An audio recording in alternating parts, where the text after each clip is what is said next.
Blitz here on Penn Live on Penn. New Year, Bob. Happy Blitz. We just beat the fun weird fun weird but the big it's Saquon the NFL draft 2000. Penn State fans are very his business. Yep. Yep. Hard. Right. Question is, when you think of the running back position. Yep. Yep. I mean, I think that we think that yesterday that he was hurt. State comes to mind early in his career. The last few years, it's just simply been about the 92-yard touchdown run again. Way to sum that kid up. Hole to go with and need to go with. Space, found it, found it. So he's up. Best games came against some Michigan defense. He blew up. Literally blocked it. No. Never blocked it. The Ohio State game is true. Friday game is line. He got him for 100. He got him for good. Yep. And that would. Yep. That was defense. If you look at who got drafted, you look at who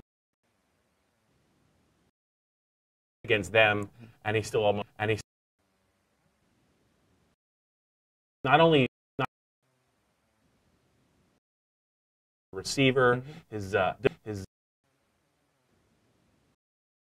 for me,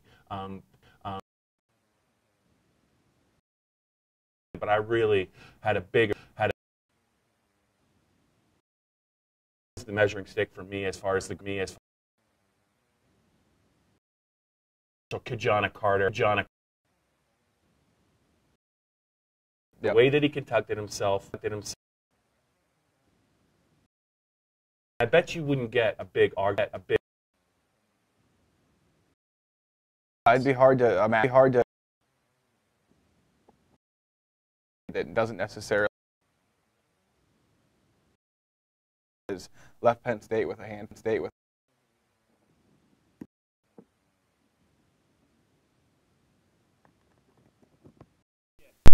More thing, he was the one running back that like Penn State fans had to get used to him playing in the air. Right. It wasn't enough to stop him, laterally or straight ahead. Sometimes, as Josie Jewell and the Iowa defense found out earlier this year, that was another great game. Yep. If you had him cornered, he could just jump over you. So what a phenomenal athlete, a great career, and that leads us into our second down segment. Sure. Who replaces him? Right. Miles Sanders is the obvious candidate. He had a couple of nice moments in the Fiesta Bowl, scored a touchdown. But he'll be entering his third year, so it's not just it's about this year, but it's also the future. And they have some other running backs in the system I think they really like. Yeah, no question. I mean, Miles Sanders is obviously the heir apparent at this point in time. I don't know what you make of it. There's been times in his career where you're like, yep, he's the next guy. Then there's been other times where you're like, man, he's got a ways to go. And look, no one's going to be Saquon Barkley. There's just no there's no repeating that. You know, you might get close. So I think the thing everyone has to be careful about with Miles Sanders is expecting him to be the next Saquon Barkley. I mean, he's going to be a unique runner that helps Penn State in a lot of different ways. The biggest one to me will be that he's not Saquon Barkley, and the defenses will not spend an entire week game planning to stop only him. So we'll see. The other guys you mentioned, Journey Brown, still around, Mark Allen, of course, and then Ricky Slade, the 5-star running back out of Virginia that signed in December. He heads to Penn State in June, and boy, he has high hopes of playing early too. And it's going to be hard to keep him off the field. Smaller running back compared to 5'9", about 190, something like that. Yep, but electric is all as you could possibly get, and he has a chance as good as any to play as a freshman. No doubt about it. Yeah, and I don't think it matters that he's going to miss, spring ball. Saquon Barkley got to Penn State in August. I think running back, if you're good and you can pick up the offense, I think you can get on the field fairly quickly. Remember, Saquon Barkley didn't really get going until his second week at Penn State. They went with Akeel Lynch against Temple. It did not work out that well for Penn State's offense, but I do think he's the guy to watch. It's a lot of pressure to put on a true freshman, but Slade looks like he is the real deal. I need to see a little bit more of Journey Brown, and I think you're right. I think Miles Sanders, it's his job to lose, and I think there's a lot to like about his game. He was one of the top recruits in the country in that 2016 class. But you're right, there were some flashes, but you didn't really see any Saquon Barkley-esque moments from him in 2 years. And his career is already half over. So we'll see. I think it's going to be fascinating to see how quickly maybe a guy like Slade can kind of close the ground. Close the gap, on a guy like Sanders, because he can't be on the field the whole time. And Mark Allen's always going to get a lot of praise, but I think the fact that he's entering, I think it's 5th year. It's going to be a young guy, I think, that's in the timeshare with Miles Sanders. Speaking of Miles, speaking of the Fiesta Bowl, it's less than a week, a couple of days, obviously, since the Penn State's Fiesta Bowl win. Exciting game, 35-28 over Washington. In doubt, thanks to Tyler Davis-Smith's field goal until the final seconds. Your impressions just from that game, what really resonated with you? Obviously, Trace McSorley was the MVP. Tremendous game, tremendous third down effort, not only by him, but by the receivers and by the pass blockers. But what stood out to you in that game? Go back to 2016, or actually it started 2017 rather, when Penn State lost the Rose Bowl, and afterwards James Franklin spent a pretty good amount of time in the day after the game and then the weeks after the game talking about motivation and how a loss was motivating. And for the team's makeup at that point in time, I think they needed it. Now, you lose 24 seniors, plus Saquon Barkley, plus anybody else that's going to leave. I think it's the inverse. I think you need the springboard. So for Penn State to win and end the season on a high note, I think it was incredibly important, whereas last year I think it was maybe the inverse. Of course, they wanted to win, but the fact that they didn't may have helped them get where they got to in 2017. So as for the game itself, you felt a little bit of the Ohio State feeling, where you wondered if they were going to sit on the ball and try and run the clock out. Formative offense is something we've heard James Franklin talk about endlessly. It has not improved. I thought it was better in the Fiesta Bowl, obviously. They finished the game. But, it's still an area they'll have to work on. But I will say third down is one area that we've spent a lot of time talking about. Perfect. Trace McSorley is perfect on third down. The second most third down converted in a Fiesta Bowl with 13. It won them the game. There's no doubt about it in my mind. Yeah, now they got to replace Sanders. They also have to replace Mike Gesicki. To me, the game is so much more about offense and special teams, almost than defense anymore. Defenses are just trying to get maybe a turnover or 2 or 3 stops in the game, especially in the second half. But you can't really stop an offense anymore if the other guy recruits well and has a good quarterback in this age of the spread.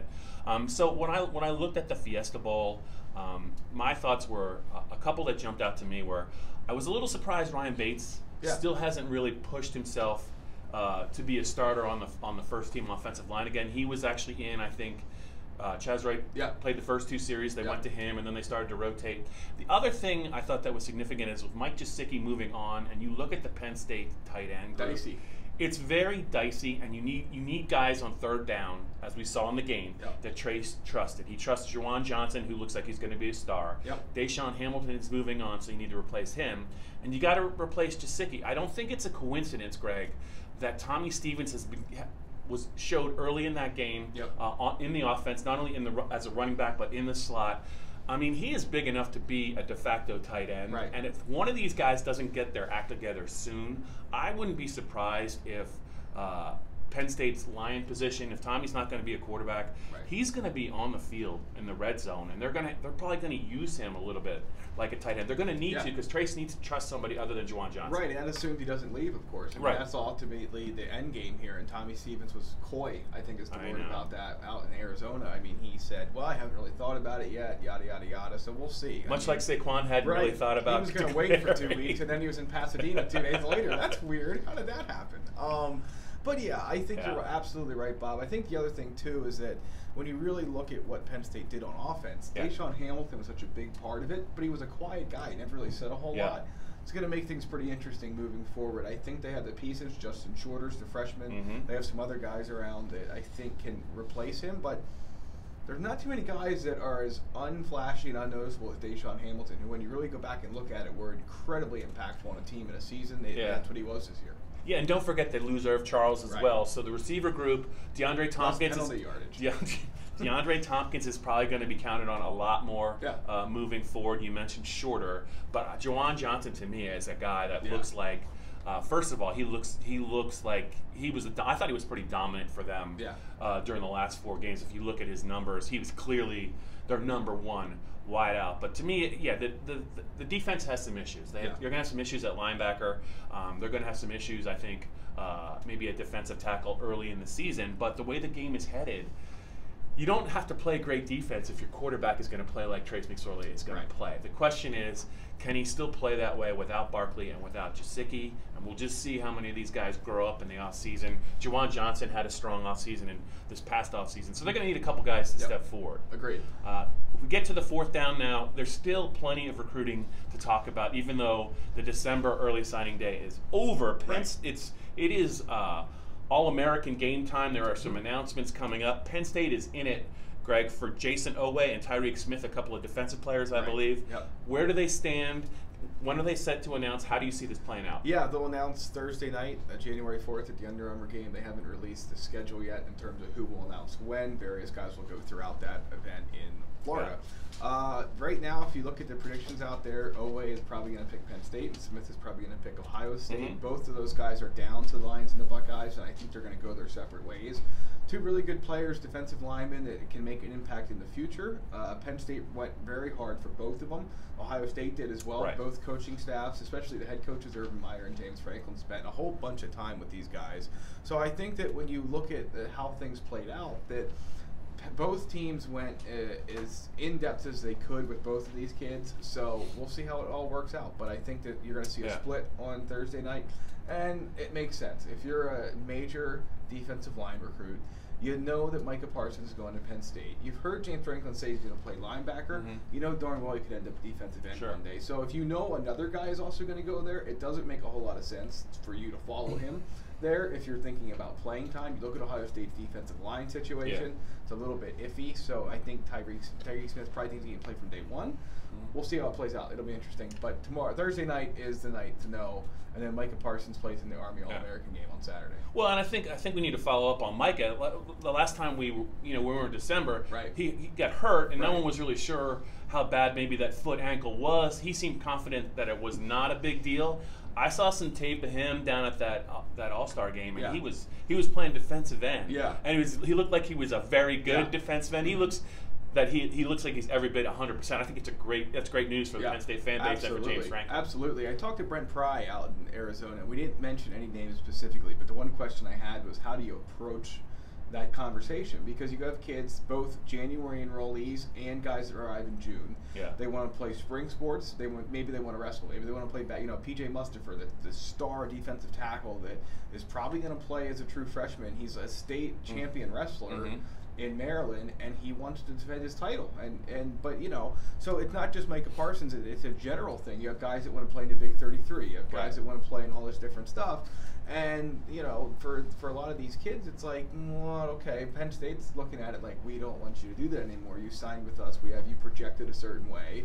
You hurt yourself, or you get behind in the weightlifting department, and that doesn't help us. So it's a hard conversation, and Pry said selfishly they'd love if all the kids stopped. Conversely, especially these all-star games, they're good publicity for the program.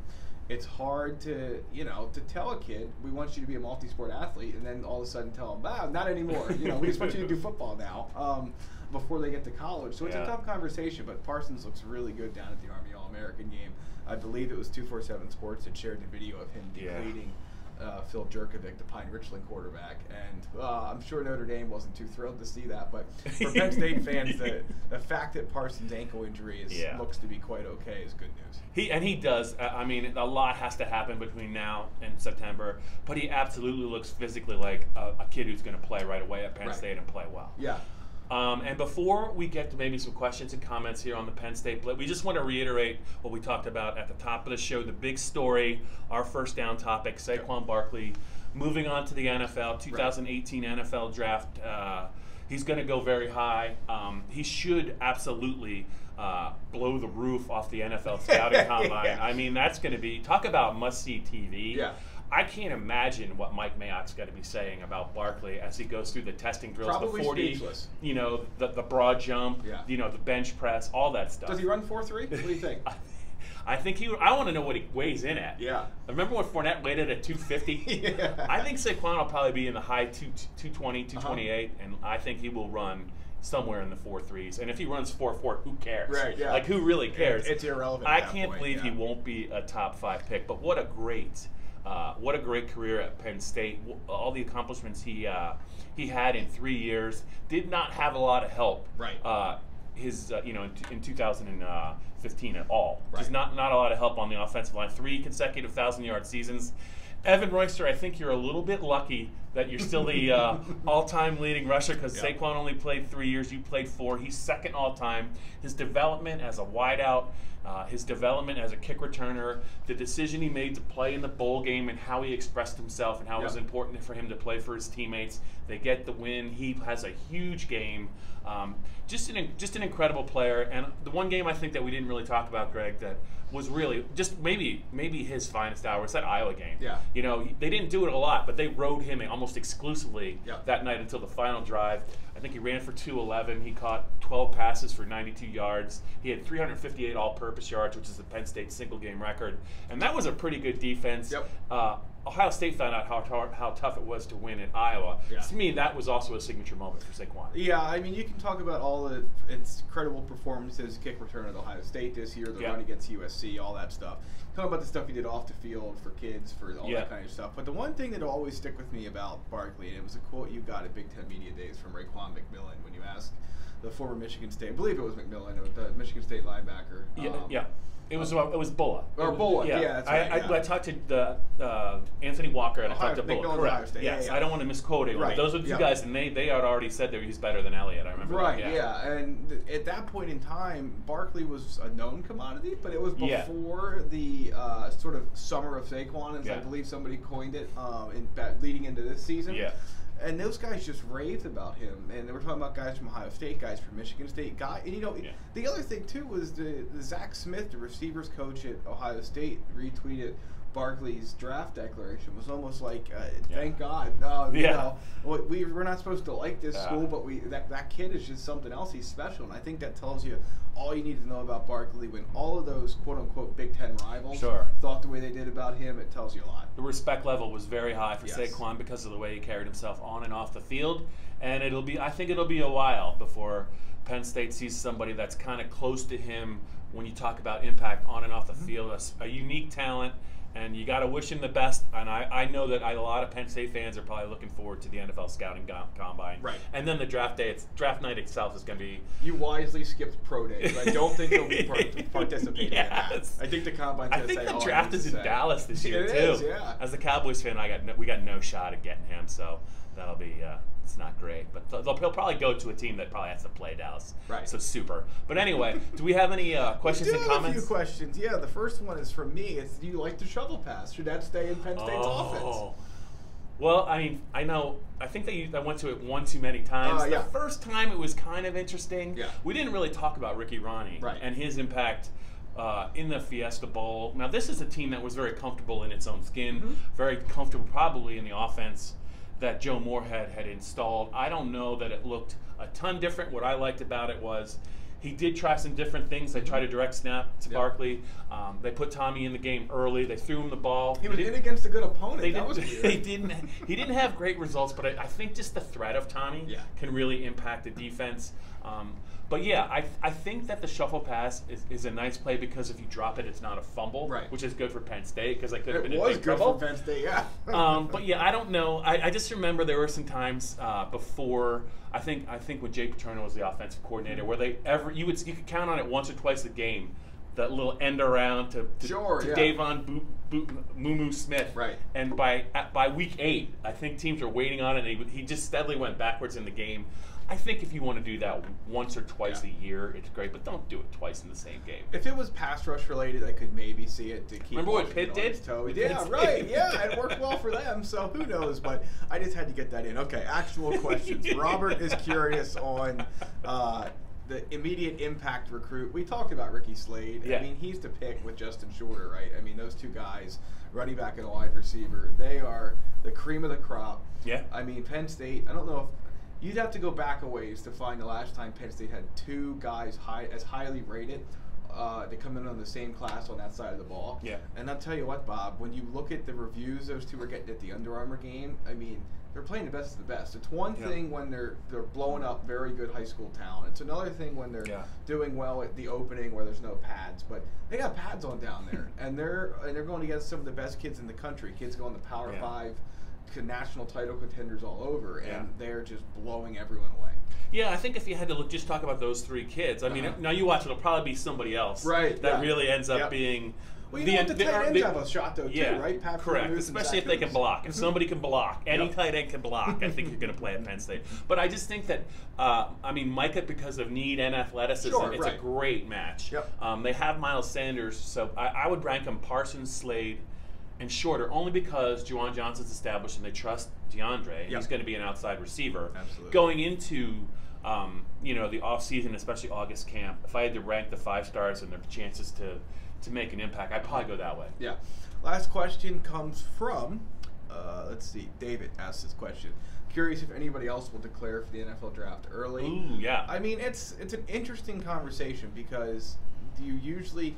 If he asked about Garrett Sickles, like most saw Garrett Sickles coming, even though it wasn't a sure thing. Yeah. There's not really a guy like that in this class. You you actually asked Amani Arawari about it at Media Day because he had you strike while the iron's hot. He's a long corner who can run. I thought he had a pretty good year.